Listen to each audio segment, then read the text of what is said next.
Ponnuru YCP in-charge Ambati మురళిపై TDP MLA Dhulipalla Narendra తీవ్ర స్థాయిలో విరుచుకుపడ్డారు. మురళి ఎలాంటి అనుమతి లేకుండా బహుళ అంతస్తుల భవనం నిర్మిస్తున్నారన్నారు. 2015లో 15 అంతస్తుల కోసం ప్లాన్ దరఖాస్తు చేశారని, ఇప్పటి వరకు ఎలాంటి అనుమతి కార్పొరేషన్ నుంచి రాలేదని చెప్పారు. మొదట్లో 5 అంతస్తుల కోసం అనుమతి తీసుకుని తర్వాత 15 అంతస్తులకు పెంచారని ధూళిపాళ్ల నరేంద్ర వివరించారు. అంబటి మురళి నిర్మాణాలపై కార్పొరేషన్ అధికారులు మౌనమెందుకని ప్రశ్నించారు. ధూళిపాళ్ల నరేంద్ర ఇక సుమారు 10 కోట్ల పన్ను చెల్లించకుండా నిర్మిస్తుంటే ఏం పట్టదా అని నిలదీశారు. పోటీ చేసిన అంబటి మురళీకృష్ణ గుంటూరు నడిబొడ్డులో గ్రీన్ గ్రేజ్ అనే అపార్ట్మెంట్స్, హైరైజ్ అపార్ట్మెంట్స్ కడుతున్నాడు. ఆయన వందలాది మంది వినియోగదారుల యొక్క ప్రయోజనాలకి భంగం కలిగే విధంగా సరైన అనుమతులు లేకుండా గత ప్రభుత్వం తమ చెప్పు చేతల్లో ఉందని చెప్పి అడ్డగోలు నిర్మాణాలు, వాటిని వినియోగదారులకి మభ్యపెట్టి అమ్మటం అనేది గుంటూరు నడిబొడ్డులో మనం చూస్తూ ఉన్నాం. 2015లో 2 సెల్లార్లు 5 ఫ్లోర్ల కోసం మొదటిసారి ఆ బిల్డింగ్ కోసం అనుమతి తీసుకున్నారు 2015లో.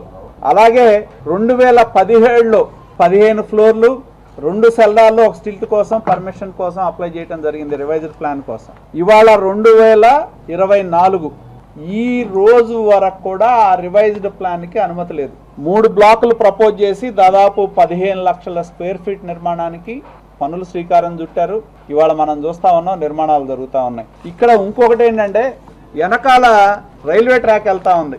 రైల్వే ట్రాక్ నుంచి వాళ్ళు మొదట ఏదైతే 2 ఫ్లోర్లు 2 బేస్మెంట్లు 5 ఫ్లోర్ల కోసం, 2 సెల్లార్ల 5 ఫ్లోర్ల కోసం రైల్వే కోసం ఎన్ఓసి తీసుకున్నప్పుడు రైల్వే వాళ్ళు ఎన్ఓసి ఎలా ఇచ్చారంటే, రైల్వే ట్రాక్ నుంచి 75 అడుగుల దూరం వదిలిపెట్టి కట్టమని చెప్పారు. అది దేనికి? 2 సెల్లార్లు 5 ఫ్లోర్లకి 2015లో. ఇవాళ అది 15 ఫ్లోర్లు అయింది. దానికి ఇంతవరకు రివైజ్డ్ ఎన్ఓసి అనేది రైల్వే నుంచి లేదు. రైల్వే ఎన్ఓసి ప్రకారం 75 అడుగుల దూరం రైల్వే ట్రాక్ నుంచి వదిలిపెట్టి కట్టడానికి ఎన్ఓసి ఇస్తే, ఆయన కార్పొరేషన్లో కేవలం 39 అడుగులు సెట్ బ్యాక్ మాత్రమే వదిలికట్టినట్టు మాకున్న సమాచారం. దానిలో రైల్వే ఎన్ఓసిలో స్పష్టంగా చెప్పారు, అనుమతులకు విరుద్ధంగా గనక మీరు కడితే ఎన్ఓసి క్యాన్సిల్ చేస్తామని చెప్పి. అదేవిధంగా కార్పొరేషన్ అధికారులు, గత 5 సంవత్సరాల్లో వైకాపా ప్రభుత్వం ఉంది, కార్పొరేషన్ అధికారులు అందరూ కూడా ఆయనకి అడుగులు వచ్చారనేది స్పష్టమవుతా ఉంది. రైల్వే ఎన్ఓసికి భిన్నంగా నిర్మాణాలు ఎలా చేశారని చెప్పి మేము ప్రశ్నిస్తా ఉన్నాం.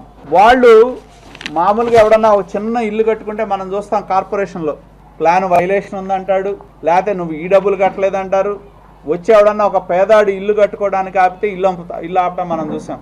కానీ వీళ్ళు గవర్నమెంట్ కట్టాల్సిన ఫీజులు చాలా పెండింగ్ ఉన్నారు. దాదాపు 5 నుంచి 10 కోట్ల రూపాయలు పెండింగ్ ఉంది. డెవలప్మెంట్ ఫీజు కావచ్చు, బెటర్మెంట్ ఛార్జెస్ కావచ్చు, సిటీ లెవెల్ ఇన్ఫ్రాస్ట్రక్చర్ కావచ్చు, లేకపోతే లేబర్ సెస్ కావచ్చు, 5 నుంచి 10 కోట్ల రూపాయలు కట్టాలి. మరి వాటిని కట్టకుండానే కళ్ళ ముందు నిర్మాణాలు చేస్తూ ఉంటే కార్పొరేషన్ అధికారులు ఏం చేస్తారు?